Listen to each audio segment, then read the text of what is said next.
วันนี้เรามีการแข่งขันสนุกๆคือการให้รถมอเตอร์ไซค์2 คันมาลองดึงกัน เพื่อดูว่าคันไหนแรงกว่ากัน ฝั่งนี้คือ Honda ซึ่งหลายคนรู้จักกันดีว่าแรงทนทานและใช้งานได้ดีในระยะยาว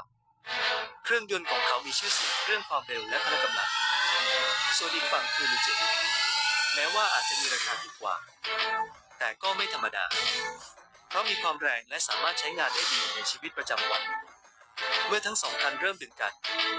ทุกคนต่างตั้งตารอดูด้วยความตื่นเต้นว่าใครจะเป็นผู้ชนะ Honda ใช้พลังและความทนทานของตัวเองส่วน Lucid ก็ใช้พลังทั้งหมดที่มีเพื่อต่อสู้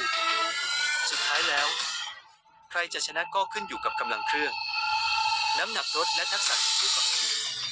แต่สิ่งสำคัญที่สุดคือเราได้เห็นการแข่งขันที่สนุกและเต็มไปด้วยความสุข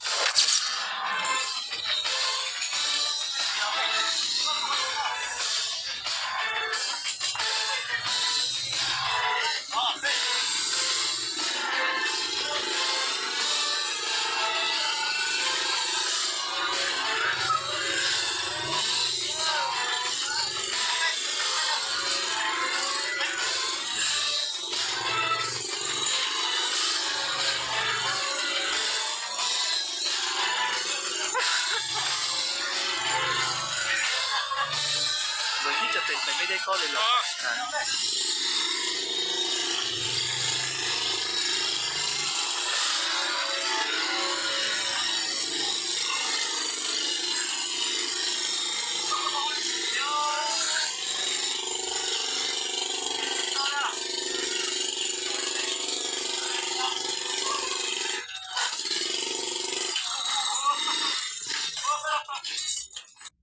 ขอขอบคุณทุกท่านที่รับชมและให้กำลังใจ หากมีข้อผิดพลาดประการใดต้องขออภัยด้วยนะครับค่ะแล้วพบกันใหม่ในครั้งหน้า